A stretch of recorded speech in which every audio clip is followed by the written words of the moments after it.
Hello hello hello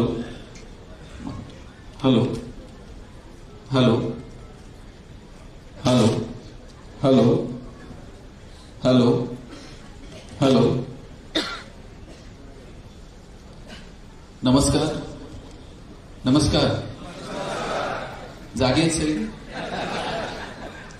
आजच्या कार्यक्रमासाठी ज्यांनी मला निमंत्रित केलं ते माझे मित्र डॉक्टर विठ्ठलराव पावडे, आजच्या कार्यक्रमाचे अध्यक्ष माननीय ईश्वरराव भोसीकर साहेब, या कार्यक्रमासाठी आवर्जून उपस्थित असणारे माननीय आमदार मोहनअण्णा हंबर्डे, माननीय आमदार माधवरावजी जवळगावकर, या व्यासपीठावर उपस्थित असणारे सर्व मान्यवर आणि उपस्थित श्रोते बंधू आणि भगिनींनो, थोडा रिवर्ब करू. खरं तर आषाढीच्या निमित्तानं अशा प्रकारचा एक कार्यक्रम घ्यावा असं विठ्ठलरावांना वाटलं. माझे मित्र विश्वाधर देशमुख यांचा मला फोन आला आणि काल मी पत्रिका बघितली की अवघा रंग एक झाला असा विषय विश्वाधर देशमुख यांनी लिहिलेला होता. मी या सगळ्या विषयाच्या अनुषंगानं थोडासा विचार करत होतो. पहिली गोष्ट तुम्हाला सांगतो की मी काय तुम्हाला मार्गदर्शन करायला आलेलो नाहीये. इथं खूप सगळी तज्ज्ञ, माझ्यापेक्षा वयानं अनुभवानं सगळ्या क्षेत्रातली मोठी माणसं इथं उपस्थित आहेत. त्यामुळे मी तुम्हाला काहीतरी मार्गदर्शन करेल, तुम्ही असं वागा, असं वागू नका, हे असं करा, असं करू नका, हा माझा अधिकार नाही असं मला नेहमी वाटतं. काय होतं, आम्ही थोडंसं बोलायला लागलो. आता सूत्रसंचालक दादानं माझं खूप कौतुक केलं. असं तुमची सारखी 4 माणसं जर आमचं कौतुक करायला लागली, आम्ही पण जरा हवेत चालायला लागतो. एक दिवशी मी असं हवेतच वडिलांना म्हटलं, आता मी काय इथून पुढे भाषण करणार नाही. वडील मला म्हटले, काय झालं बाबा, का बोलणार नाही? म्हटलं, बोलून बोलून जर समाज सुधारणार नसेल तर आपण का बोलायचं? वडील मला म्हटले, ते समाज सुधारायचं तेव्हा सुधरेल, बोलून बोलून तू एकटा जरी सुधारला ना आमच्या दृष्टीनं फार मोठं काम होईल मला. त्यामुळे ते समाज सुधारायचा तेव्हा सुधरेल, त्या सुधारण्याची सुरुवात आपल्यापासून होईल का? मला वाटतं या अनुषंगाने मी तुमच्या समोर उभा आहे. जाती धर्माचे रंग अधिक गडद होत असताना संतांनी सांगितलेला अवघा रंग एक झाला हा विचार लोकांच्या समोर यावा, तो निरोप घेऊन फक्त मी तुमच्या समोर उभा आहे. रंग म्हटलं का वेगवेगळे रंग तुमच्या माझ्या समोर येतात, लाल, हिरवा, निळा, पिवळा, अगदी वेगवेगळे. सण समारंभांमध्ये, अगदी उत्सवांमध्ये गुलाल म्हटलं का एकाच रंगाचा गुलाल तुमच्या माझ्या समोर यायचा. हल्ली परिस्थिती इतकी बदलली आहे की सगळ्या जाती धर्मांच्या महापुरुषांच्या जयंत्या साजऱ्या करताना वेगवेगळ्या रंगांचे गुलाल आता तुमच्या माझ्या समोर येतात. हे रंग इतके गर्द होत चाललेत. अशा परिस्थितीमध्ये सोयराबाई महाराज शेकडो वर्षांपूर्वी सांगतात अवघा रंग एक झाला. ही भूमिका जनसामान्यांपर्यंत पोहोचवायची असेल तर त्याच्यासाठी वारकरी संप्रदाय, संतांची परंपरा आणि त्यांनी सांगितलेले विचार येणाऱ्या पिढ्यांपर्यंत पोहोचवणं ही काळाची गरज आहे. तो निरोप घेऊन मी आज तुमच्या समोर उभा. काय परिस्थिती आहे? आणि शेकडो वर्षांपूर्वी आपलं दुःख व्यक्त करत असताना याच सोयराबाई महाराजांचे पती सांगतात, उंबरठ्याची कैसे येशू आम्ही जातीहीन, रूप तुझे कैसे पाहू त्यात आम्ही दिन. स्वतःची भावना व्यक्त करताना ते हळहळतात, व्याकुळतात आणि ती भावना अशी व्यक्त करतात की अरे आम्हाला तुझ्या उंबरठ्याजवळ यायचा सुद्धा अधिकार नाही. काय भावना? आणि हे दुःख व्यक्त करताना चोखोबा महाराज हे सुद्धा सांगतात, आम्ही आमच्या भक्तीच्या जोरावरती आम्ही आमचा असा अधिकार प्राप्त करू की अरे अबीर गुलाल उधळीत रंग, नाथा घरी नाचे माझा सखा पांडुरंग, पांडुरंगा तुला आमच्या दारात येऊन नाचावं लागेल. आणि हे दुःख ज्या चोखोबा महाराजांनी व्यक्त केलं, त्या चोखोबा महाराजांची पत्नी असणाऱ्या सोयराबाई महाराज त्या सांगतात, मी तू पण गेले वाया पाहता पंढरीच्या राया. काय सांगू देवा, तुला पाहिलं आणि मी उरलो नाही, तू उरला नाही. खरं हा सगळा रंग कधी एक होईल माहितीये? त्याच्यासाठी मी तू पण वाया जायला हवं. मी उरायला नको, तू उरायला नको. हा भेदाभेद जेव्हा नष्ट होईल तेव्हा आम्हाला सगळा रंग एक झाल्यासारखा वाटेल. आणि म्हणून जगण्याचा साधा मंत्र तुकोबा यांनी सांगितला, अहंकार गेला तुका म्हणे देव झाला, आणि अहंकार आला तुका म्हणे वाया गेला. अहंकार आला का समजायचं आपली गाडी रुळाला लागली. आणि अहंकार गेला की आपण समजावं, हा आता आपण देव झालो. किती साधं सांगितलं तुकोबारायांनी. तुम्ही सगळ्या संतांच्या परंपरेकडे बघा. सगळ्यांनी मोबाईल ठेवून द्या, मोबाईलकडे बघू नका. ते मोबाईलचं इतकं अवघड झालंय माहितीये का. माणसं कमालीची अस्वस्थ. 1 तास सुद्धा आपण मोबाईल शिवाय बसू शकत नाही. म्हणजे पूर्वी जर पाहुणे घरी आले आणि आई जर चहा घेऊन गेली तर पाहुणा किमान बोलायचा, हो पाऊस आहे का, पाणी आहे का, पीक आहे का, गणेश कितवीला आहे, कावेरी कितवीला आहे, तुला मार्क बिर्क किती पडले. पाहुण्याला किमान बोलायला वेळ होतो. आता मी बघतोय घरात पाहुणा आला आणि आई चहा घेऊन गेली, पाहुणा असलं काहीच विचारत नाही, हो पाऊस आहे का आणि पाणी आहे का. ते आल्याबरोबर विचारताय तुमच्याकडं छोट्या पिनचा चार्जर आहे का. ते अस्वस्थ. आणि त्याच्या अस्वस्थतेचं कारण काय माहितीये, त्याच्या मोबाईलची बॅटरी लो आहे. माणसं बोलत नाही, कमालीची व्यस्त आहेत. या कार्यक्रमातून उठून लगेच त्या कार्यक्रमात जायचं असतं, तो कार्यक्रम करून लगेच त्या कार्यक्रमाला हजेरी लावायची असते. अस्वस्थ असणाऱ्या सगळ्यांना माझं सांगणं आहे, आपण दिवसभरात 50 कार्यक्रमांना हजेरी लावतो, पण साहेब आपल्या प्रत्येकाच्या आयुष्यात एक कार्यक्रम असा येणार आहे की आपल्याच कार्यक्रमात आपण उपस्थित नसणार आहोत. कार्यक्रम आपला असेल पण त्यात आपली उपस्थिती नसणार आहे. म्हणून ही अस्वस्थता संपवा. एकदा अवस्थेला आपण गेलो की मग व्यवस्था आपोआप होऊन जाते. वारीमध्ये आता मी आणि माझी पत्नी हडपसर पासून सासवडला गेलो. जाताना एक बाबा भेटले. म्हणलं बाबा काय पाय बी दुखतायत काय. हा थोडेफार दुखतेत पण चालतंय म्हटले. म्हटलं काय मिळतं वारीत आणि कशाला येतात. म्हणलं काहीच मिळत नाही. म्हणलं वारीत काहीच मिळत नाही मग येता कशाला. अरे म्हणले काहीच मिळत नाही पण काही कमी पण पडत नाही. आणि म्हटलं ही सगळी व्यवस्था होते का. व्यवस्थेकडे बघतो कोण म्हटले. माणूस अवस्थेला प्राप्त झाला की व्यवस्था आपोआप होऊन जाते. आणि म्हणून त्या अवस्थेला आपल्याला जर यायचं असेल तर कधीतरी स्वतःच्या अंतर्मनात डोकावून बघावं लागेल. त्या अंतर्मनात डोकावणं झालं ना मग अवघात एक होऊन जातो. पण आपण अंतर्मनात डोकवायला तयार नाही होत. आपण बाह्य जगात हरून गेलेलो आहोत. आणि याचं कारण आहे की अंतर्मनात डोकवायला आपण घाबरतो. खरं तर रेल्वे स्टेशनवरून एक प्रवासी खाली उतरला त्या रेल्वेतनं आणि रेल्वे स्टेशनला आल्याबरोबर टीसीनं त्याला पकडलं आणि विचारलं तिकीट. त्यानं पॅन्टचा उजवा खिसा बघितला, डावा खिसा बघितला, मागचे दोन्ही खिसे बघितले. पॅन्टचे 4ही खिसे 10 वेळा उलटे पालटे करून बघितले पण तिकीट सापडलं नाही. शेजारी असलेला माणूस म्हटला अहो तुम्ही पॅन्टचे खिसे चेक केले, जरा शर्टचा बघा की. तो म्हटला मला माहित आहे शर्टचा राहिलाय पण त्यात नाही सापडलं. मग संपलंच की सगळं. म्हटलं माणूस घाबरतो अंतर्मनात डोकवायला. त्याला वाटतं नाही इथं तर तिथं, नाही तिथं तर इथे आनंद मिळेल. परमात्मा पांडुरंगाला शोधायला निघाले आळंदीत नाही, देहूत नाही, पंढरपुरात कुठं तरी मिळेल. पण हा आत एकदा डोकावून बघितलं आणि तिथं नाही सापडलं मग संपलंच की. आणि म्हणून माणूस अंतर्मनात डोकवायला घाबरतो. माणसानं त्याच्या सुखाच्या दुःखाच्या संकल्पना स्वतःच्या स्वतःभोवती तयार करून ठेवल्या आणि त्याच्या पलीकडे जायला तो तयार नाहीये. मला वाटतं त्याच्या पलीकडे जाऊन डोळे विस्पारून या जगाकडे बघता यायला हवं आणि तितक्याच आतुरतेनं तितक्याच तत्परतेनं स्वतःच्या अंतर्मनात सुद्धा डोकून बघता यायला. आमच्याकडे एक जण आहे साहेब, त्याला 7 नंबरचा शूज येतो पायाला पण ते कधीच 7 नंबरचा शूज विकत घेत नाही. ते दुकानदाराकडे जाते म्हणते 6 नंबरचा शूज दे. 6 नंबरचा शूज घेते त्यात पाय बसत पण नाही, बळच त्याच्यामध्ये पाय टाकते. दिवसभर तो शूज पायाला चावत असतो आणि दिवसभर त्याचं लक्ष फक्त शूजकडे असते. मी त्याला विचारलं शूज पायात येत नाही, दिवसभर चावत राहतो, मग का 6 नंबरचा शूज घेतो. तो म्हटला त्याचे फायदे आहेत. म्हटलं काय फायदा. दिवसभर तो शूज पायाला चावतो आणि मग दुसरं पुढंच लक्ष लागत नाही. आपलं सगळं लक्ष फक्त त्या शूजकडे असतंय, त्या पायाकडे असतंय. जगातली इतर दुःख दुःखच वाटत नाही, एकमेव दुःख असतंय पायाला चावणारा शूज. बसमध्ये बसलं जागा मिळाली नाही तरी काय वाटत नाही.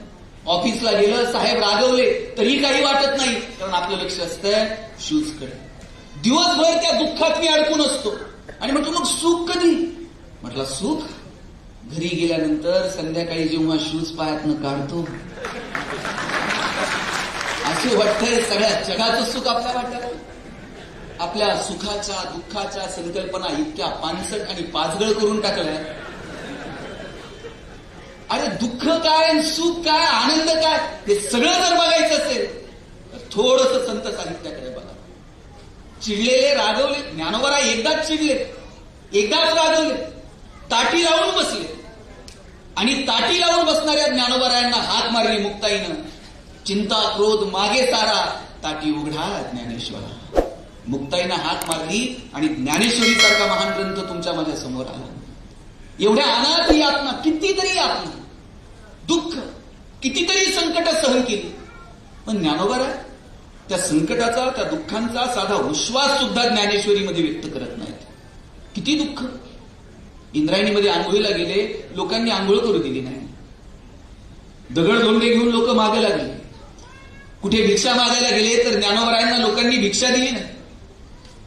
मांडे भाजायला खापर मागितलं तर लोकांनी खापर दिलं नाही. आणि एवढं सगळं दुःख सहन करून सुद्धा ज्ञानोबराय कुठे ते दुःख आपल्या साहित्यामध्ये, ज्ञानेश्वरीमध्ये कुठे व्यक्त करताना दिसतात? कुठे कुठे नाही. अरे मागायची वेळ आली भगवंताकडं आणि ज्ञानोबराय म्हटले, जो जे वांछील तो तेला हो प्रतिजात. काय मनाचा मोठेपणा आहे. संतांच्या ठिकाणी जो मनाचा मोठेपणा आहे ना, त्यातला किंचितचा जरी मनाचा मोठेपणा आपल्या काही आला तर आपल्या सगळ्यांचं जगणं सुंदर होऊन जाईल. पण दुर्दैवानं तो मोठेपणा आमच्या काही येत नाही. आमच्याकडे गावात वाघ आला होता.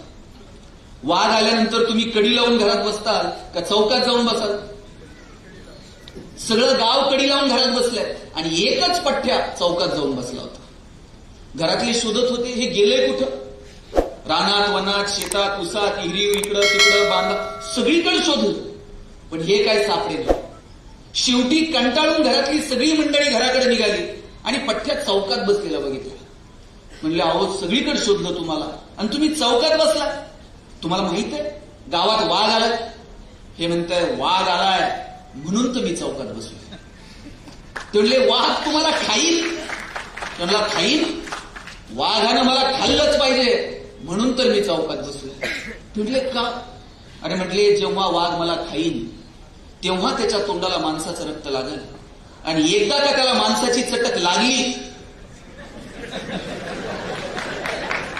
मग तर ते आमच्या भावकीला खाते का नाही?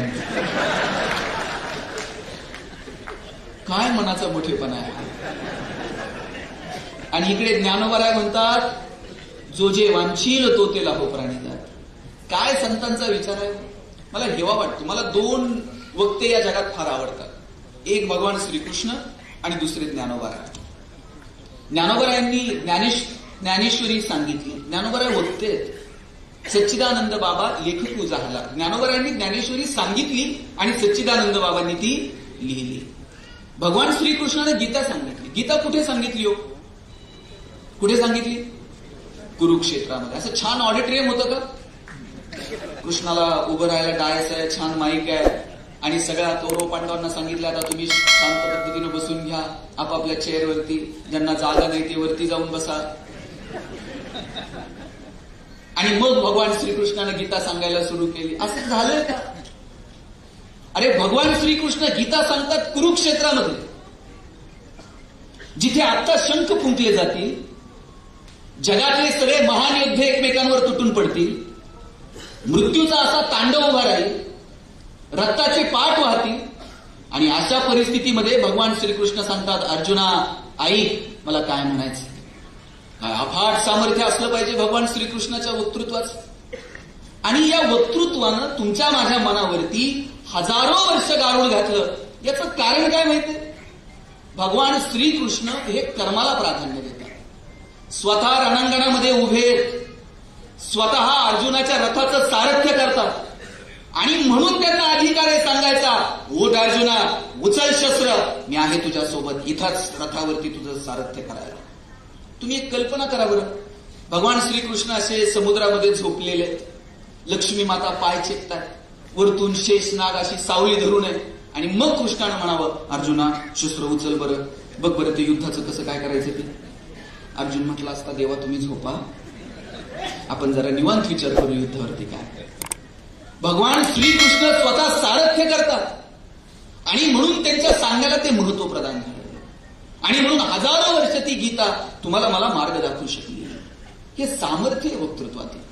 आणि दुसरे वक्ते आहेत ज्ञानोबाराय. काय सामर्थ्य हो? ज्ञानोबारायांनी म्हणावं तर अवधान ऐकले दिसे मग सर्व सुखासी पात्र होईजे, हे प्रतिज्ञोत्तर माझे वक्ता आहेत. ज्ञानोबाराय म्हणतात एकदा माझ्याकडे लक्ष देऊन बघा आणि मी प्रतिज्ञा घेऊन सांगतो सगळी सुख तुमच्या दारात लोळण घेतील. काय कमालीचा आत्मविश्वास आहे. तुम्ही ज्ञानोबारायांचं साहित्य बघा, ज्ञानोबारायांची भाषा बघा, ज्ञानोबारायांचं बोलणं बघा, तुम्ही ज्ञानोबारायांचं पसायदान बघा. फक्त आणि फक्त प्रेम.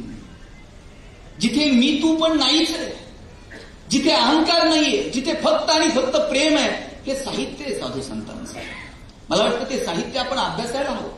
ज्ञानोबारायांचं जे पसायदान आहे, पसायदानातला पहिला शब्द काय? पहिला शब्द आता. आता हा निर्वाणीचा शब्द आहे. आता हा निरोपाचा शब्द आहे. ज्ञानोबाराय कोणत्याही शब्दानं पसायदानाची सुरुवात करू शकली असते. आता ऐवजी किंवा पण, परंतु, म्हणून, किंबहुना कोणताही शब्द वापरता आला असता. पण ज्ञानोबाराय पसायदानाची सुरुवात करताना पहिला शब्द वापरतात आता. आता काय? आता हा निरोपाचा शब्द आहे. तुम्ही सगळे श्रोते कार्यक्रम संपल्यानंतर विठ्ठलरावांना भेटाल आणि जाताना म्हणाल आता येतो. आता हा निरोपाचा शब्द आहे. ज्ञानोबाराय जायला निघाले आणि मग ज्ञानोबारायांनी साकडं घातलं आता. बरं आता पांडुरंगा म्हणू शकले असते, आता विठ्ठला म्हणू शकले असते, पण जात धर्म पंथ या सगळ्यांच्या पलीकडे जाऊन जो कुणी या विश्वाचा रचनाकार आहे माऊलींनी त्याला साकडं घातलं आता विश्वात्मके देवी. काय मजा आहे. आणि पहिलं मागणं कुणासाठी मागतो आपण? तुम्हाला जर मागायची वेळ आली भगवंताकडे, तुम्ही कुणासाठी मागाल पहिलं? एकतर पहिलं आपल्यासाठी. फार जर मोठं मन असेल तर नवरा बायकोसाठी, बायको नवऱ्यासाठी, दोघं मिळून पोरांसाठी, फार फार तर मेवण्यासाठी, मेवणीसाठी. याच्या पलीकडे आपली मजल जात नाही. ज्ञानोबारायांना मागायची वेळ आली आणि ज्ञानोबाराय म्हटले जे खळांची व्यंकटी सांडो. ज्ञानोबाराय असंही म्हणू शकले असते जे खल आहेत ते मरो. कारण इकडे भगवान श्रीकृष्ण सांगतात जे दुर्जन आहे अर्जुना उचल शस्त्र आणि संहार कर यांचा. ज्ञानोबाराय म्हणू शकले असते जे खल आहेत ते मरो. पण ज्ञानोबाराय मरो म्हणत नाही. ज्ञानोबाराय म्हणतात जे खळांची व्यंकटी सांडो.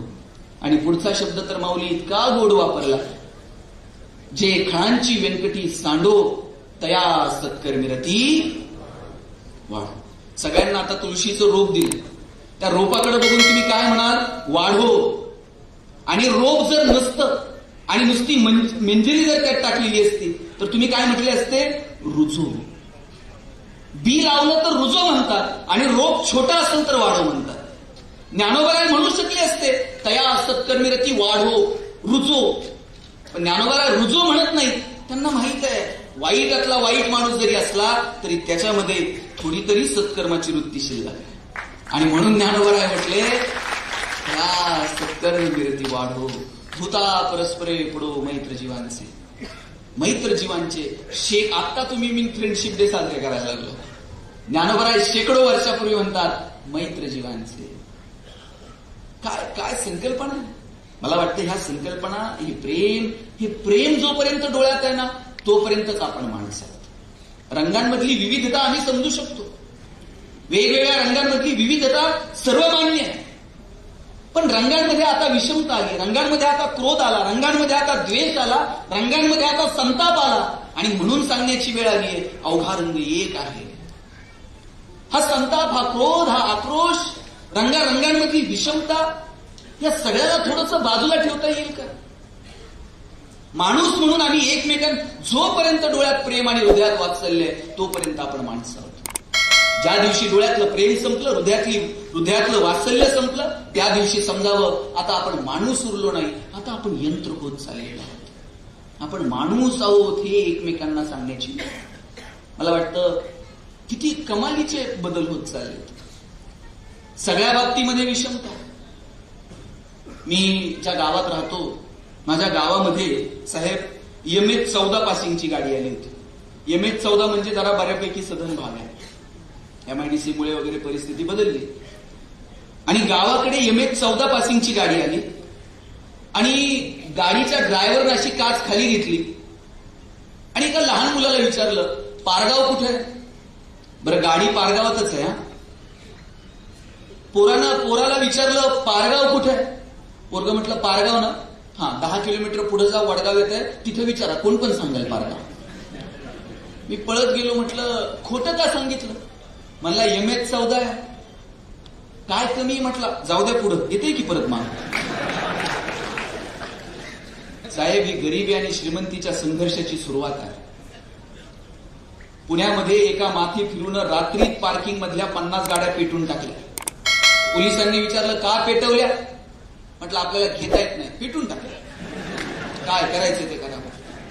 ही गरिबी आणि श्रीमंतीच्या संघर्षाची सुरुवात आहे. एक वेळ तुम्हाला 2 जातीतले वाद मिटवता येतील, 2 धर्मातले वाद मिटवता येतील, 2 गावातले वाद मिटवता येतील, 2 देशातले वाद मिटवता येतील, 2 बांधावरचे वाद मिटवता येतील, 2 राजकीय 4 राजकीय पक्षातले वाद मिटवता येतील. मिटतात की? पण एकदा गरिबी आणि श्रीमंती जर सुरू झालं साहेब, ते कुणालाही परवडणार नाही. आणि म्हणून ही विषमता दूर करायची असेल तर आम्हाला डोळे विस्पारून जगाकडे बघावं लागेल. कधीतरी स्वतःच्या अंतर्मनात डोकावून बघावं लागेल. बदलांची सुरुवात आम्हाला आमच्यापासून करता येईल का, यासाठी साधू संतांच्या विचाराकडे आम्हाला घेऊन जावं लागेल. ज्ञानोबा, तुकोबा, काय फरक आहे ज्ञानोबरायांचा आणि तुकोबरायांमध्ये? किंचितचा फरक आहे. ज्ञानोबरायांनी थोडंसं गोड सांगितलंय, कानात सांगितलं, बाबा असं नाही असं वाग, तसं नाही तसं वाग. साहेब, ज्ञानोबराय कानात सांगतात आणि तुकोबराय कानाखाली लावून सांगतात, हे असं नाही असं. काय असेल ते एवढा थोडा साधा फरक आहे. मला वाटतं हे छोटे छोटे फरक समजावून घ्यावेत आणि येणाऱ्या पिढ्यांपर्यंत संतांचे विचार नेऊन पोहोचवता येतील का, यासाठी प्रयत्न करावे. कुठे भगवंत, कुठे परमेश्वर? ना मंदिर में, ना मस्जिद में, ना एकांत निवास में, ना मूर्त में, ना तीर्थ में. कबीरांनी किती सुंदर सांगितलं, मोको कहा ढूंढे रे बंदे, मैं हूं तेरे पास. मला कुठे कुठे शोधतोय तू? मी तुझ्यात आहे, मी तुझ्या जवळ आहे. फक्त तो विश्वास तुझ्याकडे असला पाहिजे. आणि दुर्दैवानं तो विश्वास आमचा उरलेला नाहीये. हा विश्वास येणाऱ्या पिढ्यांमध्ये निर्माण करायचा असेल तर मागे डोकावून बघावं लागेल तुकोबरायांच्या गाथेत आणि ज्ञानोबरायांच्या ज्ञानेश्वरीमध्ये. सकळ संतांच्या चरित्रामध्ये, सकळ संतांच्या साहित्यामध्ये आम्हाला डोकावून बघावं लागेल की आम्हाला आमचा भगवंत, आम्हाला आमचा परमेश्वर कुठे सापडतो. पण हल्ली आम्हाला तो शोध, ते सगळं दाखवण्यासाठी करायचं. भक्ती परमार्थ हा मुळात दाखवण्याचा विषयच नाहीये, तो अनुभूतीचा विषय. पण आम्हाला तो दाखवण्यामध्ये इंटरेस्ट आहे. मी तुम्हाला सगळ्यांना विचारतो, तुम्हाला आनंदी, किती जणांना आनंदी राहायचंय बरं इथं बसलेल्यांपैकी? ज्यांना आनंदी राहायचे त्यांनी अशा हातवर करायच्या, आणि ज्यांना कमी आनंदी राहायचे त्यांनी असे असे. किती जणांना आनंदी राहायचंय? सगळ्यांना नाही. किती जणांना? शब्बास, घ्या. सगळ्यांना आनंदी राहायचं. मी तुम्हाला दुसरा प्रश्न विचारतो, तुम्हाला आनंदी राहायचंय की तुम्ही आनंदी आहात हे जगाला दाखवायचंय?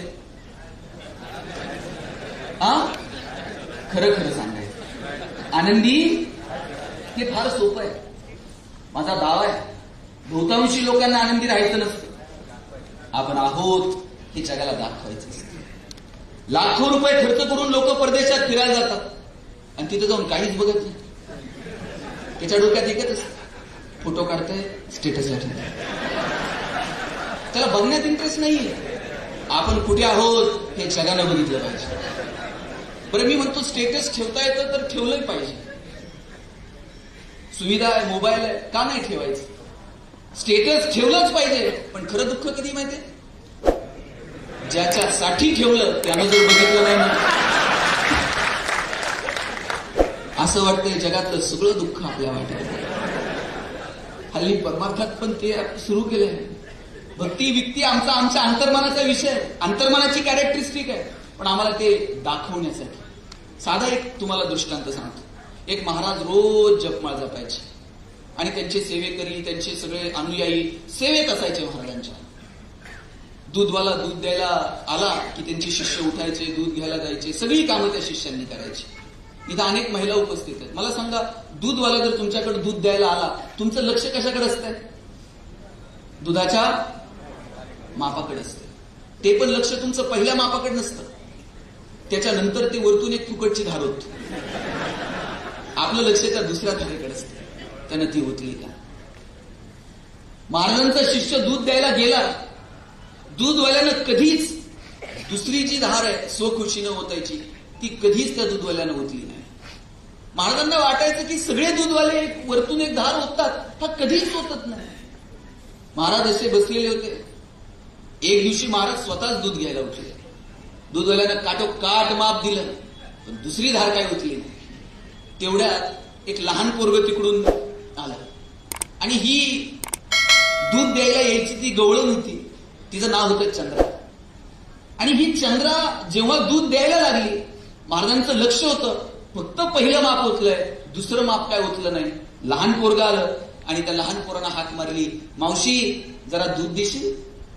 मावशी म्हणल्यावर चंद्रा म्हटली, एक काम कर, जा गडवा घेऊन ये. पोरग गडवा घेऊन आला. गडवा भरून दूध दिलं, पार सांडेपर्यंत गडवा भरला. पोरग घरी निघालं. अरे घरी घेऊन जायचं, थांब हे पिऊन घे, तुला घरी न्यायला दुसरं देते. पोरानं गडवा भर दूध पिलं, घरी न्यायला दूध दिलं. मग मात्र महाराज म्हटले, चंद्रा मी तुला पैसे देतो, त्या बदल्यात तू मला दूध देते. कधी टिपका भर दूध जास्त घातलं नाही. आणि आज या पोरानं मावशी तुला हात काय मारली, त्याला प्यायला वेगळं, घरी न्यायला वेगळं.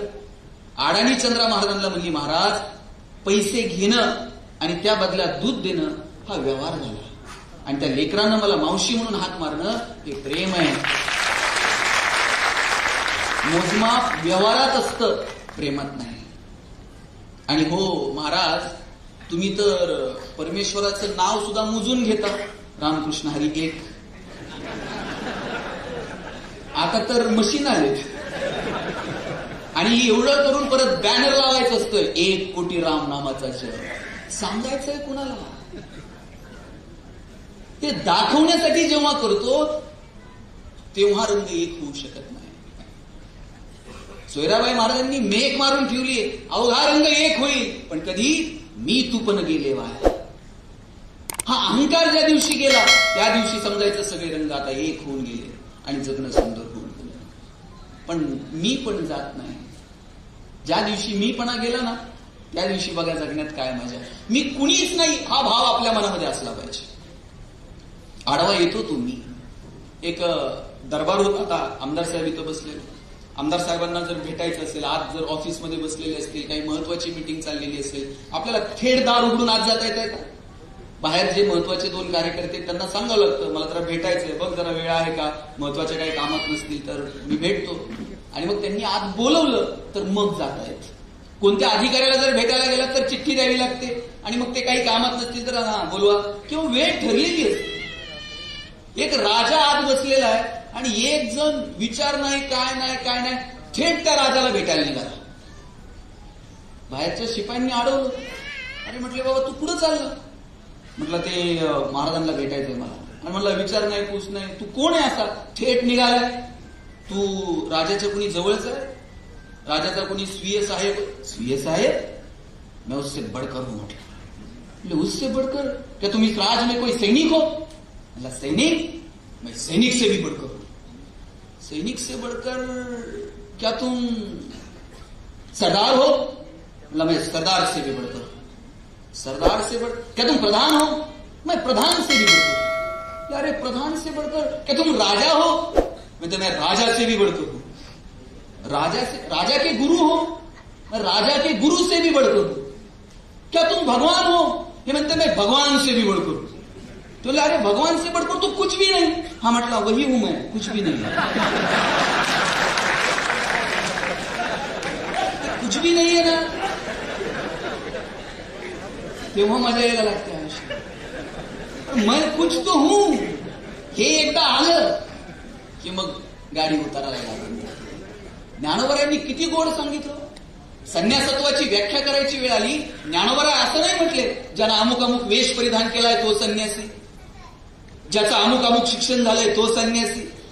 ज्ञानोबरांनी सांगितलं, आणि मी माझी ऐसी आठवण विसरले जायचे अंतःकरण पार्था तो संन्यासी जाणं निरंतर.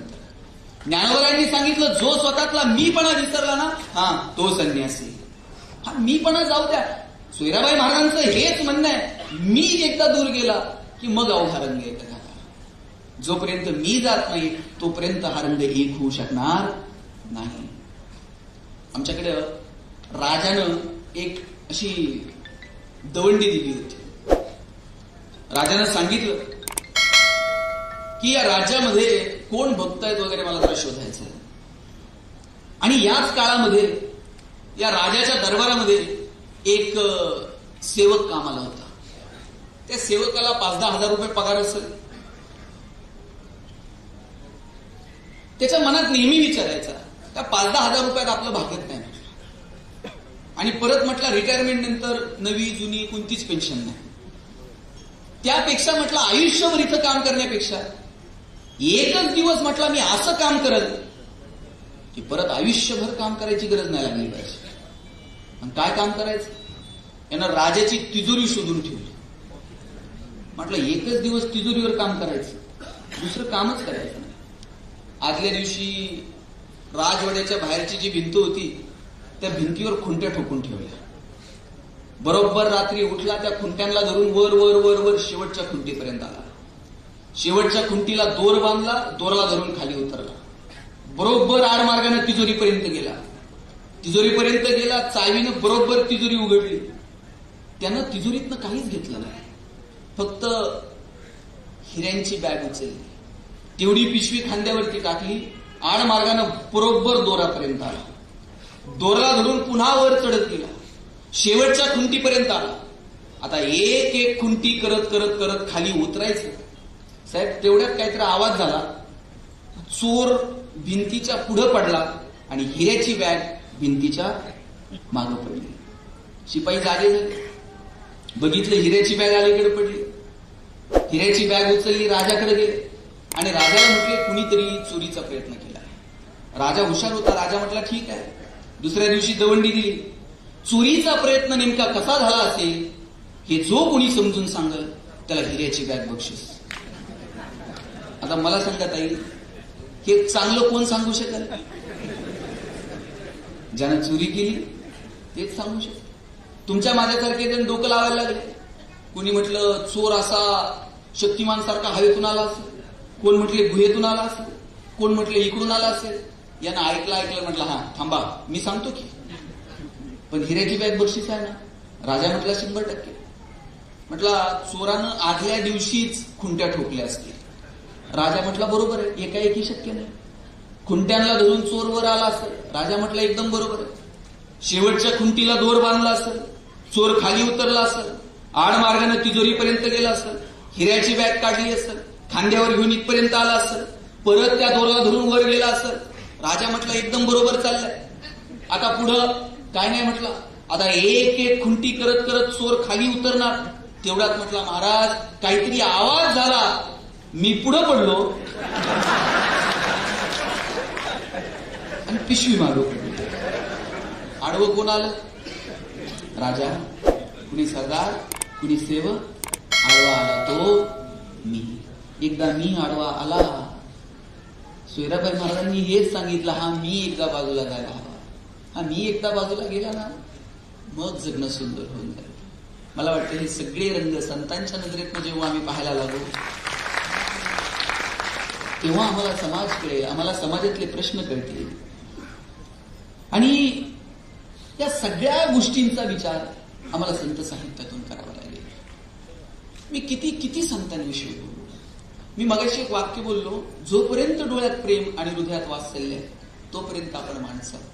ज्या दिवशी ते संपलं समजावं आता आपण माणूस उरलो नाही. आणि तो विश्वास आहे ना, तुम्ही विश्वास ठेवून बघा. तुम्ही संतांच्या साहित्यावरती विश्वास ठेवून बघा आणि त्याच्यावरती 4 पावलं फक्त चालून बघा. तो विश्वास आमच्या मनामध्ये असावा.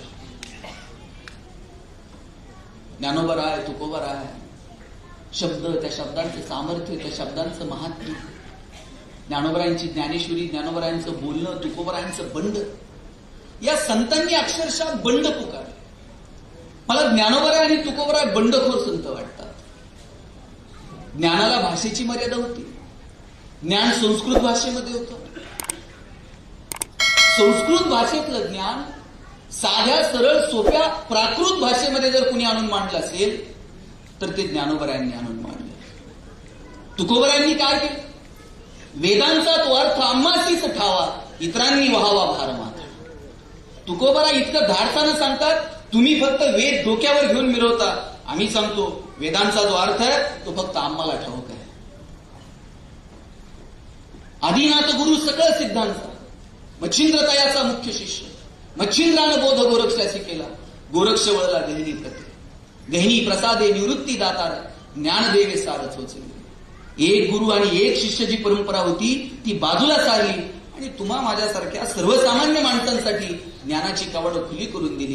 ज्ञानोबराय तुकोबराय यांनी बंड पुकारलं या सगळ्या साहित्याच्या संदर्भानं, शिक्षणाच्या प्रणालीच्या संदर्भानं. मला वाटतं हे साहित्य मग तुम्ही मी अभ्यासू नये, हे येणाऱ्या पिढ्यांपर्यंत नेऊन पोहोचू नये. साधू संतांनी जे जे अवघड होतं ते सोपं केलं आणि आता जे जे सोपं आहे ते अवघड करून सांगण्याच्या फंदात आम्ही पडतो. जे संस्कृतमध्ये होतं ते प्राकृतमध्ये मांडलं. गाडगे बाबांनी तर गोपाला गोपाला देवकी नंदन गोपाला किती साध्या भाषेत तत्वज्ञान सांगितलं. म्हणजे पाटील साहेब, गाडगे बाबांचं नाव डेबू. दिवाळीचा सण होता, ज्या मालकाच्या घरी बाबा काम करायचे तो मालक आज पुरणपोळी खात बसले. बाबा दारात गेले, दारात असे उभे होते आणि मालक आज पुरणपोळी खातो. मालकाकडे बघतायत बाबा. मालकाने विचारलं, डेबू काय बघून राहिला? बाबा म्हणले, काय नाही जी, तुम्ही जशी तुपासंग पोळी खाताय ना तशी मला पण खायची जी. मालक म्हणला, तुला पोळी खायची? हात पुढं कर. बाबांनी असे हात पुढे केले. मालक ताटावरनं उठला, समोर आला, येताना हातात काट्याचा फोक घेऊन आला आणि काट्याच्या फोकाने त्यानं बाबांचे हात फोडून काढले. रक्तभांबाळ झाले हात, पण बाबा काही बोलले नाही. रस्त्याच्या पलीकडे गेले आणि एका दगडावर बसून हातातले काटे काढत होते. रस्त्यानं जाणारे एका माणसाने विचारले, डेबू काय करून राहिला? बाबा म्हणले, काही नाही जी, मालकानं दिलेली पोळी तुपासंग खातो ना जी म्हणले. पण बाबा म्हणले नाही की मालकानं मला मारले. आणि हेच बाबा जेव्हा गाडगे बाबा झाले, कीर्तनाला जायचे, पंढरपूरला जर गेले तर कधी घाई विठ्ठलाच्या दर्शनाला गेले नाही. हातामध्ये खराटा घ्यायचे, चंद्रभागेचं सगळं वाळवंट स्वच्छ करायचे आणि म्हणायचे, बापो विटेवरती उभा असलेला कमरेवरती हात दिलेला पांडुरंग ही घाण काढायला येणार नाही, तुमची घाण तुम्हालाच काढावी लागेल. चला गोपाला गोपाला देवकी. आणि हे बाबा एक व्यापारी बाबांकडे गेला, म्हणला, बाबा मला तुमचं कीर्तन माझ्या गावात ठेवायचंय, तुम्ही याल? बाबा म्हणले, तू मोठा व्यापारी आहे, मी तुझ्या गावात कीर्तनाला येईल, पण माझी एक अट आहे. म्हणले, काय? सगळ्या गावाला पुरणपोळीचं जेवण खाऊ घालशील का? बाबा तुम्ही येणार म्हणल्यावर एक काय 10 गावाला पुरणपोळी खाऊ घालतो की म्हणजे. बाबा कीर्तनाला गेले, कीर्तन उभं राहिलं, कीर्तन झालं, लोकांनी पंक्ती धरल्या, बाबा पंक्तीत उतरून प्रत्येकाला पुरणपोळी वाढत होती. सगळ्यांची जेवण आटपली आणि बाबा जायला निघाले. ज्यानं कीर्तन ठेवलं तो पळत गेला आणि म्हणला, बाबा सगळ्यांची जेवण आटपली, चला 2-2 घास आपण पण खाऊन घेऊ. बाबांनी त्याच्या पाठीवर थाप मारली आणि म्हणले, राजा पुरणपोळी खायची हौस लहानपणीच फेकली, घास आता गिळत नाही. आणि बाबा बैलगाडीत जाऊन बसले. बैलगाडीत गेल्यानंतर बाबांचं लक्ष बैलांच्या पोटाकडे गेलं. खपाटीला गेलेली बैलांची पोटं बघितली. बाबा गाडीतनं खाली उतरले आणि म्हणले, बैल कुणाची रथ? म्हणले, अमुक अमुक याची. त्याच्या जवळ गेले, त्याच्या दंडाला असा चिमटा घेतला आणि म्हणले, तुला तर लय रगत दिसून राहिलं, मग बैलांच्या पोटाकडे का बघत नाही? बैलांच्या पोटात काही नाही म्हणून बाबा गाडीतनं खाली उतरले आणि पाय दुसऱ्या गावाला निघून गेले. याला संतत्व म्हणतात. संत आभाळातून जन्माला येत नाही. प्रेम आणि वात्सल्य जिथे तिथे तिथे संत. उगाच ज्ञानोबरायांना माऊली म्हणत नाही. साहेब जगातला एकमेव पुरुष आहे ज्याला लोकांनी माऊली म्हणून हाक मारला. आई असणं हे जर निवळ तुमच्या स्त्रीत्वाशी निगडीत असतं, आई असणं हे जर निवळ तुमच्या प्रसूती वेदनांशी निगडीत असतं, तर 750 वर्ष 21 वर्षाच्या तरुणाला लोक माऊली म्हटले नसते. आई असणं ही एक भावना आहे आणि ती भावना आपण समजून घेतली पाहिजे. जिथे प्रेम आहे, जिथे वात्सल्य आहे, जिथे कुठलाही भेदाभेद नाही, जिथे ममत्व आहे, जिथे माया आहे, जिथे प्रेम आहे, वाटतं ती आई असणं आणि ते संतांच्या ठिकाणी आपल्याला पाहायला मिळतं. अहो काय सावतोबा महाराज, सावता महाराज पंढरपूरला जायचे नाहीत दर्शनाला, पंढरीचा पांडुरंग सावता महाराजांच्या दर्शनाला तिथे भेटायला यायचा आरणमध्ये. केवळ आणि केवळ कर्म. त्या 12 जर मोडलं शेतात तर त्या पाण्याला म्हणायचे सावता महाराज असाच वाहत जा आणि माझ्या पांडुरंगाला जाऊन भेट. आता आरणचं ते शेत तिथं 12 मोडायचं ते पंढरपुरात जाते का पाणी? पण ते पाण्याला सांगायचे असाच माझ्या पांडुरंगाला जाऊन भेट. सावता महाराजांना विश्वास होता या पानात, या फुलात, या पिकात, या माझ्या कर्मात इथंच माझा पांडुरंग, इथंच माझा परमात्मा. हे कर्म आहे. अहो, सावता महाराजांच्या गावातून प्रतिष्ठांची त्या सगळ्या प्रतिष्ठित स्वतःला समजणाऱ्या महाराज मंडळींची दिंडी निघाली पंढरपूरला. आणि सावता महाराजांचं एवढं एवढं लेकरू, एवढी एवढी पोरगी धावत दिंडीला सामोरं गेली आणि म्हणली महाराज आता पंढरपूरला निघालात, जाताना माझ्या विठोबासाठी ही कांदा मुळा ही जे फळं आहेत एवढी फक्त घेऊन जाऊ. त्या महाराजांनी हातात घेतलेली ती सगळं फळं बिळ अशी फेकून दिली आणि म्हणले पांडुरंग हे खातो का? आणि त्याच्यावरून नाचत नाचत सगळेजण पुढे निघाले. आणि एका कोणीतरी त्या एवढ्या एवढ्याशा लेकराला लाथ मारली. सावतोबा पुढे गेले, त्या लेकराला जवळ घेतलं आणि म्हटले अरे त्या लेकरात जर तुम्हाला विठ्ठल दिसला नाही तर पंढरपुरात तो दिसेल. हा सावत्या आपल्याला शाप देतोय म्हटले. याचा शाप आहे की आता हा विठ्ठल आपल्याला पंढरपुरात सुद्धा दिसणार नाही. आणि कथा सांगते की सगळी मंडळी जेव्हा पंढरपुरात गेली, येणाऱ्या जाणाऱ्या सर्वसामान्य वारकऱ्याला विटेवरती पांडुरंग दिसत होता, पण या नटून थटून गेलेल्या एकालाही पांडुरंग विटेवरती दिसला नाही. तो कसा दिसेल जर तुमच्या डोळ्यात प्रेम नसेल तर? तो कसा दिसेल तुमच्या हृदयामध्ये वात्सल्य नसेल तर? काय आमच्या संतांच्या कथा आहे. तुम्ही चमत्कारांकडे घेऊन जाऊ नका, त्यातला भाव शोधा. नामदेव महाराजांना आईनं सांगितलं की अरे जा पांडुरंगाला फक्त नैवेद्य ठेवून ये. नामदेवरावाला कधी माहीतच नव्हतं की नैवेद्य नुसता दाखवायचा असतो आणि घेऊन यायचं असतं. नामदेवरावाला वाटलं वडील घेऊन जातात, देव जेवतो. आईनं दिलेला निरोप म्हणून नैवेद्य घेऊन गेले आणि पांडुरंगाच्या समोर ठेवला. ए लवकर खाऊन घे, मला काम आहेत म्हणून. आता देव नैवेद्य खातो. 5 मिनिट झाले, 10 मिनिट झाले, अरे देवा खा की लवकर. आणि मग आई जसं लाडात म्हणते ए बाबा खाणार आहे, घे ना बाबा तो एक घास चिवचा आणि एक. आता चिवचा खायना काऊचा खायना, एक घास देव खायला तयार नाही. आणि बाळ जर खात नसेल तर आई काय आता खातो का? नामदेवराव म्हणले आता खातो का बघू तुझ्याकडे. तरीही देव खायला तयार नाही. तेव्हा माझ्या वडिलांकडनं खातो आणि माझ्याकडनं घास खात नाही, माझं काही चुकलं का? तरीही देव घास खायला तयार नाही. आणि मग नामदेव महाराज म्हणले आता खातो का हे डोकं आणि तुझे पाय. कथा सांगते नामदेवरायाने डोकं देवाच्या पायावर आदळावं, देवानं खाली झुकावं, वरती डोकं, खाली पाय आणि मध्ये देवाचे हात. भाव लागतो परमेश्वराला, भगवंताला भाव लागतो. आमच्या मनी भाव नाही आणि आम्ही फक्त आव आणत असू तर भगवंत भेटणार नाही. काय काय मजा आहे. मला वारकरी संप्रदायाचा हेवा वाटतो. इथं कोणी लहान नाही, इथं कोणी मोठा नाही. दिंडीत चालून बघा, तुमचं नाव काही असो, राहुल, गणेश, अमुक तमुक, संजय, काही नाव असू दे, इथं फक्त एकमेकांना माऊली म्हणतात. तुम्ही वृंदावनात जा, फक्त राधे राधे.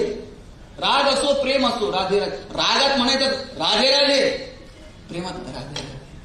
काही म्हणायचं असलं तर फक्त राधे राधे. हे सगळं मला वाटतं हा परमार्थ, हे इतका सोपा परमार्थ लोकांपर्यंत घेऊन पोहोचवता येईल. किती जण तुमच्यापैकी वारीला गेलेत आतापर्यंत? आहेत बऱ्यापैकी. जे गेले नसतील ना त्यांनी कधीतरी एकदा आयुष्यात वारी करा. तुम्ही म्हणाल काय करायचं वारीला जाऊन? निळोबरायांचं प्रमाण आहे. निळा म्हणे आलिंगन देता समाधान जीव शिव. निळोबराय म्हणतात काही करू नका, पंढरपूरला जायचं, पांडुरंगाला आलिंगन द्यायचं, कडकडून भेटायचं आणि निघून यायचं. एक जण म्हणला वारी म्हणजे तिथं जवळ जाता येईना देवाच्या, मिठी मारायची. जर मिठी मारताच येत नाहीत निळोबरायांनी सांगितल्यासारखी, आणि मग जायचं कशाला? तर बरं बाबा तुला नाही निळोबरायच म्हणतात तशी पांडुरंगाला जाऊन मिठी मारता आली ना, एक काम कर, जायचं, पायावरती डोकं ठेवायचं आणि निघून यायचं. एवढी गर्दी, लाखोचा समाज येतोय म्हणजे आषाढीला, आणि तिथं पायावर डोकं ठेव, तिथं वाकायला उशीर का? हा वा पुढं म्हणते. पायावर जर डोकंच ठेवता येत नसत तर जायचं कशाला? त्यांनी एक काम कर, पायावर डोकं ठेवू नको, फक्त राऊळाची पाठ बघून ये. पाठ जरी बघितली ना, पाहता राऊळाची पाठ तीर्थे घडती 360. नुसती राऊळाला पाठ लावून आलात, बघून आलात तरी 360 तीर्थांचं पुण्य मिळालं. एवढं तर करशील. मंदिराच्या पुढे जाता येत नाही आणि पाठ बघून यायची म्हणजे एवढ्या गर्दी. कारण लागतं साहेब आपल्याला. त्यांना आपल्याला पाठ सुद्धा बघता येऊ शकत नाही. म्हणजे एक काम कर, तू आलिंगन देऊ नको, तू पायावर डोकं ठेवू नको, तू राऊळाची पाठ बघू, फक्त पंढरपुरात जा आणि फक्त एक लांबून लांबून प्रदक्षिणा घाल आणि निघून ये. एवढी गर्दी, मंदिराच्या जवळ जात आहे ना, आणि प्रदक्षिणा. बरं बाबा, प्रदक्षिणा घालू नको, तू काय कर, कळस बघ फक्त. पंढरपुरात कळस तर दिसत. कळस जरी बघितला तरी भगवंत तिथं असतो. आणि हा, मिळालं तुला पुण्य. त्यांना आता एवढ्या इमारती झाल्यात आजूबाजूला मंदिराच्या, आणि कळस तर दिसतोय का हो म्हणजे? खरंच सांग. बरं बाबा, कळस बघू नको, कळसाच्या वर पताका आहे, पताका तर दिसत. पाहता राऊळाची ध्वजा, तेने मुक्ती मिळे सहज. नुसती राऊळाची ध्वजा जरी बघून आलात ना, हा, तरी पुण्य मिळालं. त्याला डोळ्यानं दिसायलाच कमी झाले मावळे. आणि ती ध्वजा कुठे दिसत असते का? एक काम कर, ध्वजा बघू नको, काही करू नको, फक्त पंढरपुरात जायचं, एक पाऊल ठेवायचं आणि लगेच निघून यायचं. म्हणलं त्यांना जमतंय? म्हणे हो. वाराणसी चालीजे मासा, गोदावरी एक दिवसा, पंढरी पाऊल परी असा, ऐसा ठसा नामाचा. वाराणसीला 1 महिना चाललात ना, तेवढं पुण्य गोदावरीच्या एका दिवसात आहे. आणि गोदावरीच्या 1 दिवसात जे पुण्य ते नुसतं पंढरपुरात पाऊल ठेवलं तरी, नुसतं पाऊल ठेवून आलात ना तरी पुण्य मिळालं. पाऊल ठेवायला जागा नाही म्हणजे पंढरीत, आणि तिथं पाऊल ठेवून यायचं म्हणतात. आमचे माऊली महाराज इतकं गोड सांगतात. त्याला नाही तुला पाऊल ठेवता आलं, तू एक काम कर, काहीच करू नको, नुसतं जाईन जाईन म्हण. जायचं, फक्त म्हणायचं जाईन. आपल्यापैकी किती जण आहेत?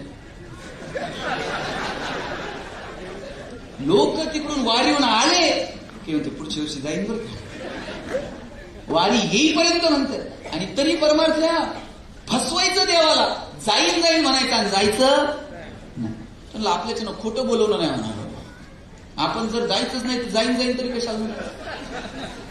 एक काम कर, तू जाईन जाईन सुद्धा म्हणू नको. जे चालले त्यांना किमान वाट लावायला तर जा. तू नुसती त्यांची बोळवण केली तरी पुण्य. त्यांना उगत त्यांना एक काम नाही, मला काही काम नाही, आपण त्यांना वाट लावायला सुद्धा जाऊ शकत नाही.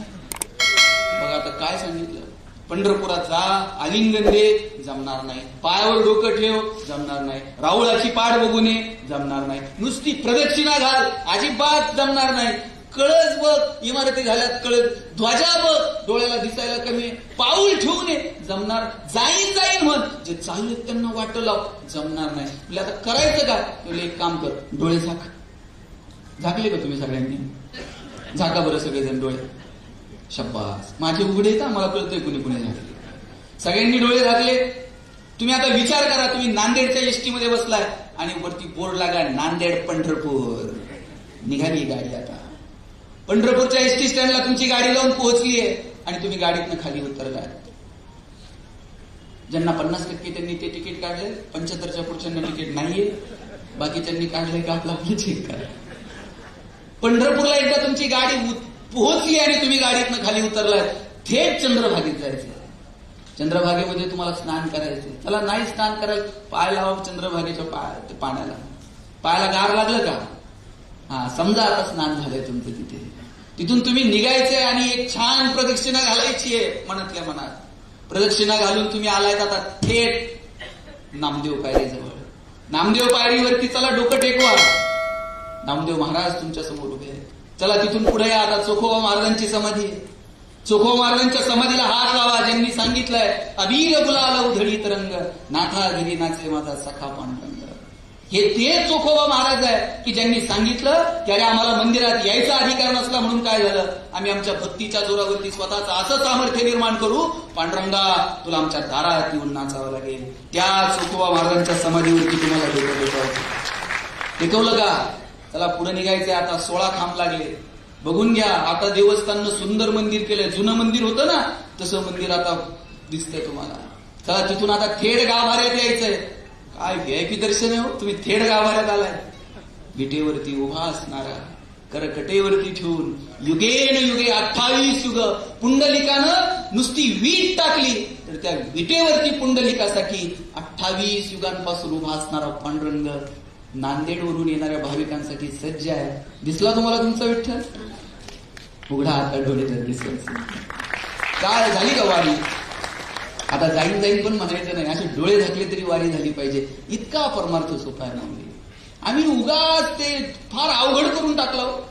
वारकरी संप्रदाय इतका साधा आणि इतका सोपा आहे. आमच्या ज्ञानोबरायांनी तुकोबरायांनी इतका परमार्थ सोपा केला. मला वाटतं हा परमार्थ येणाऱ्या पिढ्यांपर्यंत पोहोचेल का? मला वाटतं याच्यासाठी प्रयत्न व्हावा. माणूस म्हणून जगा, एकमेकाला मदत करा, एकमेकांच्या सुखदुःखात सहभागी व्हा. याच्यापेक्षा काय परमार्थ आहे?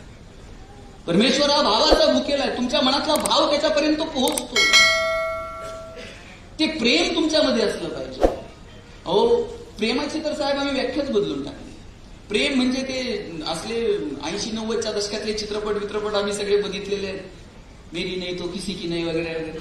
आणि प्रेम ही संकल्पना आम्ही इतकी संकुचित करून टाकली. ते भगवान श्रीकृष्ण ज्यानं जगाला प्रेम शिकवलं साहेब, त्याला राधा भेटली नाही. आपण इनबॉक्समध्ये मेसेज टाकतो जेवलीस का, आपल्याला वाटतं त्याच्यावर कोणतं उत्तर येईल. किती साध्या संकल्पनाने आम्ही व्यापक असणारी एक संकल्पना इतकी संकुचित भावनेनं त्याच्याकडे बघायला लागलो. डोळ्यांमध्ये प्रेम जिवंत ठेवा. होतो प्रेम. तुम्हाला आठवतंय का बघा, आता कुणी कुणाकडं मुक्कामी जातं का? कुणाला आठवतंय का कुणाच्या घरी गेलाय आणि 2 दिवस राहिले? आता कुणी कुणाकडे मुक्कामी जात नाही. आमच्या वडिलांची आत्या आमच्याकडे मुक्कामी यायची, आणि आत्या जर मुक्कामी आली ना, सगळं घर रात्रभर गप्पा मारत बसायचं. आत्या जर 2 दिवस थांबली आणि तिसऱ्या दिवशी जायला निघाली ना, सोडवायला आलेल्या लोकांचे डोळे पाणावत होते. एवढी माणसं भावनिक होती. आता कुणी कुणाकडे मुक्कामी जात नाही. लोक अंत्यविधीला गेले ना, तरी सुद्धा लोकांचे डोळे पाणावत नाहीत. लोक मोबाईलमध्ये खेळत असतात. कधी उरकतोय कुणाच ठाऊक होतं. कुठे गेलं प्रेम? कुठे हरवून गेल्या भावना? हे ममत्व, हे प्रेम, ह्या भावना हरवणार नाहीत याची काळजी आपल्याला घ्यावी लागेल. आणि तो विश्वास आपल्याला आपल्या मनामध्ये ठेवावा लागेल. जर तो ठेवू शकलो तर आपलं जगणं सुंदर होऊन जाईल.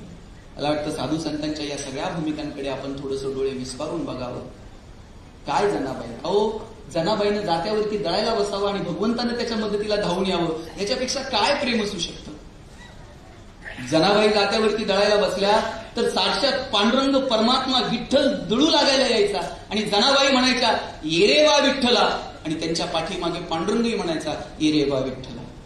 जनाबाई म्हणायची देवा ये वा विठ्ठला मी म्हणते, तू कसं म्हणावं ये वा विठ्ठला? जने तू म्हणतेस ना, मला तसंच म्हणावं असं वाटतं. तू बोलतेस ना, मला तसंच बोलावं असं वाटतं. अरे तू आणि मी काय वेगळं आहे का? जनाबाई म्हटली तू आणि मी सारखी कसे रे?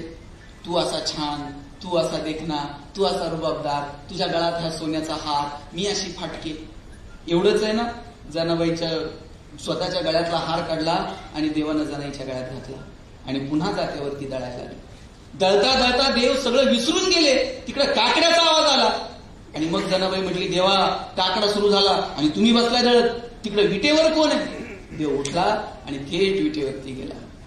आणि जनाबाई सकाळी पाणी भरायला गेली. लोक बघतात देवाचा हार जनाबाईच्या गळ्यात, आणि तिकडं सगळीकडं देवाचा हार गेला, देवाचा हार गेला. लोक म्हटली जनीनं हार चोरला. शिक्षा दिली, सुळावरती चढवा म्हटली. तुम्ही कथेमधला भावार्थ लक्षात घ्या. सुळावरती चढवा म्हटले. जनाबाई म्हटली सुळावर काय शिक्षा द्यायची ती द्या, फक्त एकदा मला देवाच्या समोरून घेऊन जा. देवाला विचारू दे मला. समोरून जाताना मनातल्या मनात जनाई विचारते देवा मी लोकांना सांगू कसं तू माझ्या घरी जळायला येतो आणि तू तुझा हार माझ्या गळ्यामध्ये घातला.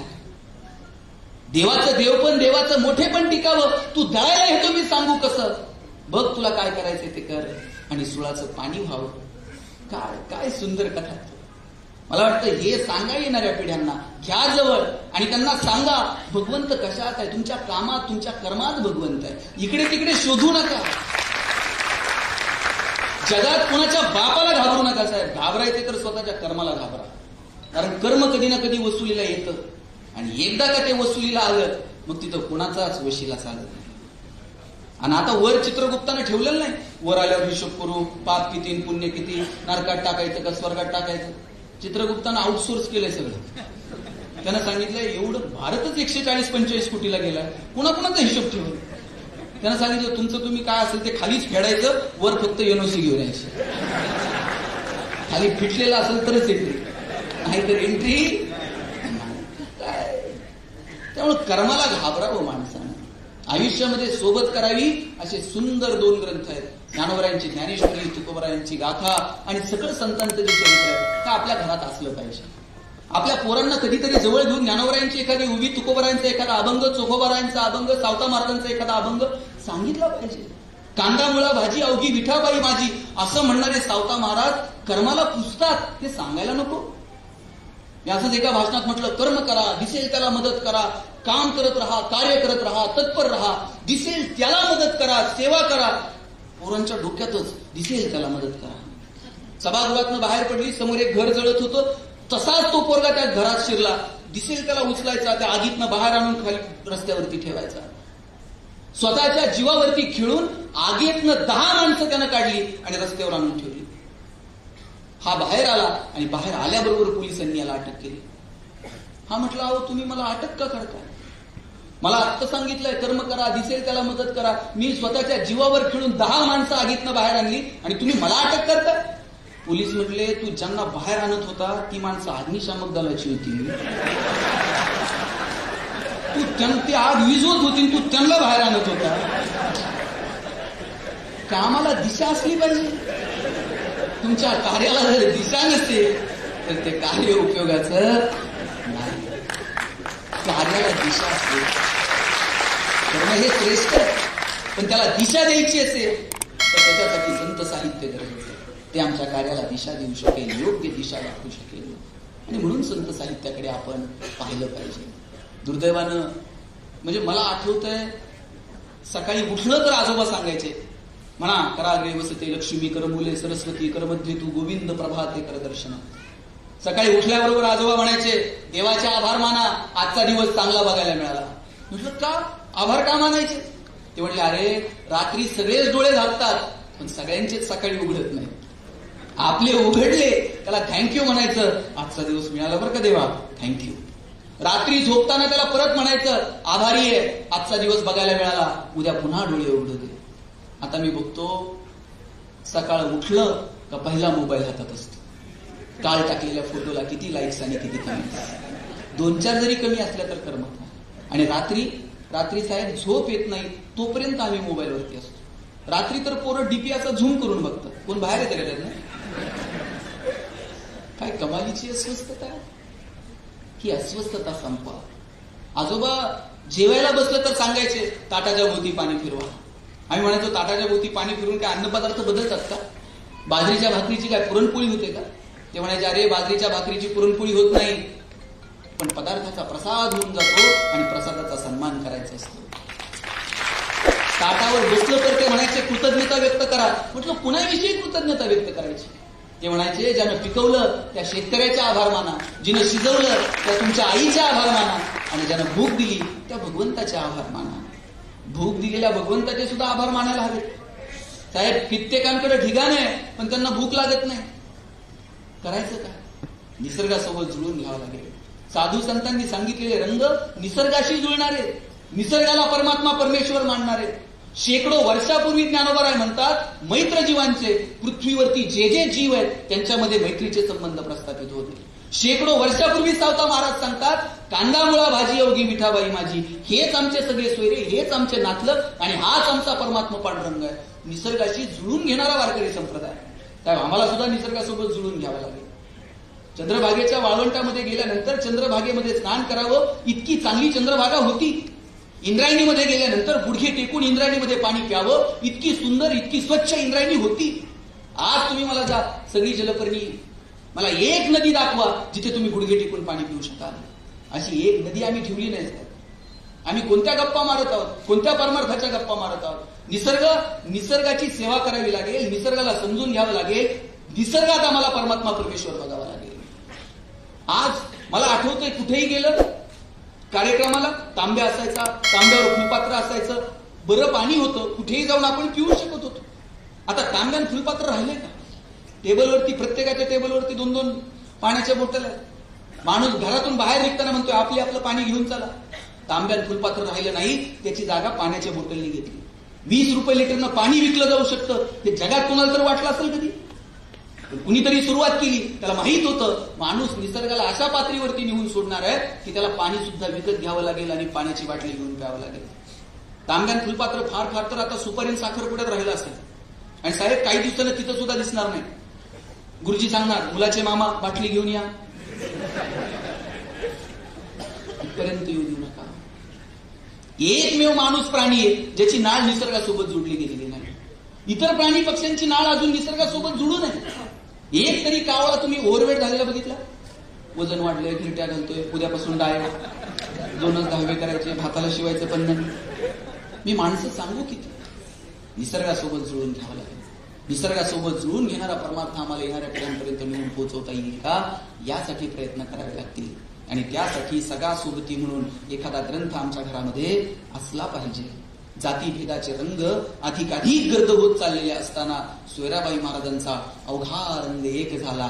हाच अभंग येणाऱ्या पिढ्यांना तारू शकेल यावरती माझा ठाम विश्वास आहे. आणि तो विश्वास येणाऱ्या पिढ्यांपर्यंत नेऊन पोहोचवण्यासाठी आपल्याला प्रयत्न करावे लागतील. मला आता शेवटचे 2 मिनिट घ्यायचे. हा विश्वास तुम्ही ठेवा की संतांचं साहित्य आम्हाला तारू शकेल. एक राजा शिकारीला जायचा आणि एकदा त्यानं सहज पोपट पकडला. त्याच्या प्रधानाने विचारलं, हा पोपट तू पकडू कसा शकला? तो म्हटला, पोपट पकडण्याची एक वेगळी कला आहे म्हटला माझ्याकडे. म्हटला का? 2 झाडांना मी दोरी बांधतो, त्या दोरीवरती पोपट बसला का एका बाजूची दोरी सैल करतो. दोरी सैल झाली की पोपट पडायला लागतो आणि पडण्याच्या भीतीनं दोरीला तो घट्ट पकडतो. त्यानं दोरीला घट्ट पकडलं की मी जातो आणि पोपट पकडतो. प्रधान म्हटला, पोपटानं दोरी पकडण्याऐवजी तो भुरकन उडाला असता तर? तो म्हटला, त्याच्या पंखांवरती विश्वास नसतो. तो विसरून जातो मायेमध्ये की आपल्याला उडता सुद्धा येतं आणि घट्ट पकडून बसतो भौतिक सुखांना आणि म्हणून पकडला जातो. माया ही गोष्ट अशी आहे जी आपल्याला या वेगवेगळ्या रंगांमधला एक रंग शोधू देत नाही आणि मग रंगांच्या विविधतेमध्ये आम्ही अडकत राहतो. आम्हाला तो तेवढाच रंग आम्हाला आमचा वाटायला लागतो. याचं कारण जर काय असेल तर माया आहे. ही काय माया आहे? भगवान श्रीकृष्णाला सुदामानं विचारलं, देवा माया काय? भगवान श्रीकृष्ण म्हटले, 2 दिवसानं तुला मी सांगेल. दोघंही यमुनेवरती आंघोळीला गेले. भगवान श्रीकृष्णाला 2 बुड्या मारल्या, बाहेर आले, कपडे घातले. सुदामा मात्र अजूनही यमुनेमध्ये होता. 2 बुड्या मारल्या, देवानं सांगितलं या बाहेर. सुदामा म्हटला, देवा आता शेवटची एक डुबकी मारतो. शेवटची डुबकी सुदामानं मारली आणि अचानक यमुनेला पूर आला. यमुनेच्या पुरामध्ये सुदामा वाहून निघाला. प्रयत्न करत होता, पोहत होता, काही केल्या तीरावरती जाणं शक्य होत नव्हतं. प्रयत्नांची पराकाष्ठा करत करत करत सुदामा एका तीरावरती जाऊन पोहोचला. तीरावरती पोहोचला, चालायला लागला. चालत चालत चालत पुढे निघाला आणि पुढून एक सजवलेला हत्ती येत होता. त्याच्या गळ्यात फुलांची माळ होती. त्या हत्तीनं ती फुलांची माळ सुदामाच्या गळ्यात घातली आणि मागे असणारा सगळा जनसमुदाय सुदामाला महाराज म्हणून घोषणा करायला लागला. सुदामानं विचारलं, हे काय? लोक म्हटली, आमच्या राज्याची प्रथा आहे, हा हत्ती ज्याच्या कुणाच्या गळ्यात माळ घालतो तो राजा. सुदामाला सिंहासनावरती बसवलं. सगळं राजवैभव त्याला प्राप्त झालं. पुढे जाऊन त्याचं लग्न झालं. सगळा संसार व्यवस्थित सुरू होता आणि एक दिवशी त्याची पत्नी वारली. पत्नी वारल्यानंतर सुदामा रडायला लागला. सगळा जनसमुदाय पुन्हा गोळा झाला आणि म्हटले, महाराज नुसतं रडून भागत नाही, आमच्या राज्याची प्रथा आहे, पत्नी जाते त्यावेळेस पत्नीच्या सोबत त्याला सुद्धा सरणावरती जावं लागलं. सुदामा म्हटला, मी या राज्याचा नागरिकच नाही, हा नियम मला लागू होत. ते म्हटले, मग पहिला नियम कसा लागू झाला? माळ घातल्यावर राजा. पहिला नियम जसा लागू झाला माळ घातल्यावर राजा, तसा दुसरा नियम सुद्धा लागू होतो. सुदामा सजून विजून आता चितेवरती जायला निघला. रडत होता की काय चाललं आयुष्यात माहित नाही. आता चितेवरती जाऊन बसायचं. तेव्हा सुदामा सगळ्या सोबत्यांना म्हटला, आता चितेवरच जायचंय, शेवटचं स्नान करावं म्हणतो. स्नान करायला म्हणून नदीमध्ये गेला, डुबकी मारली, वरती आला आणि बघतो तर काठावर कृष्ण म्हणतोय, ए अरे चल लवकर निघायचंय आपल्याला. सुदामा जवळ गेला आणि कृष्णाला म्हटला, हे काय? मी जे जगलो ते खरं आहे की तुम्हाला हाक मारतोय ते खरं आहे? ही माया आहे साहेब. आणि ही माया आपल्याला रंगांच्या विविधतेमधला एक रंग शोधायला आडसर ठरते. ह्या मायेपासून जे दूर गेले ते पहिलं तीराच्या पलीकडे निघून गेले. भवसागर कारण त्यांना सोपं होऊन गेलं. हा पोपट पिंजऱ्यामध्ये अडकला. राजानं त्याला सोन्याच्या पिंजऱ्यामध्ये नेऊन ठेवलं. पाची पकवान खायला होतं. काय काय वैभव नव्हती, काय काय नव्हतं त्याच्या आयुष्यामध्ये, पण कळत नव्हतं याला इथून सुटू कसं. शेवटी पोपट म्हटला, महाराज माझी एक विनंती आहे, मी इथे सगळं आयुष्य आरामात जगतोय, सोन्याच्या पिंजऱ्यात आहे, माझ्या घरच्यांना फक्त त्या झाडावर सांगून या की तुमचा सखा सोबती राजवाड्यामध्ये मोठ्या वैभवात आहे, मोठ्या सुखात आहे. राजा म्हटला ठीक आहे, तुझी एवढी इच्छा पूर्ण करतो. राजा त्या जंगलामध्ये गेला आणि ज्या झाडावरून याला पकडलं होतं त्या झाडावरच्या पोपटांना म्हटला, तुमचा मित्र तुमचा सोबती माझ्या राजवाड्यात अगदी सुखात आहे, अगदी सोन्याच्या पिंजऱ्यात आहे, त्याला पाची पकवान रोज खायला असतंय. तेवढ्यात दोन बुजुर्ग झालेले पोपट निश्चित खाली पडले, ग्लानी येऊन खाली पडले. ग्लानी येऊन खाली पडल्यानंतर राजाला वाटलं हे काय झालं, मी काय निरोप दिला, हा यांना पकडून घेऊन गेलो असतो तर ठीक, पण मी निरोप दिला आणि दोन बुजुर्ग पोपट असे ग्लानी येऊन खाली पडले, हे मेले तर नाही.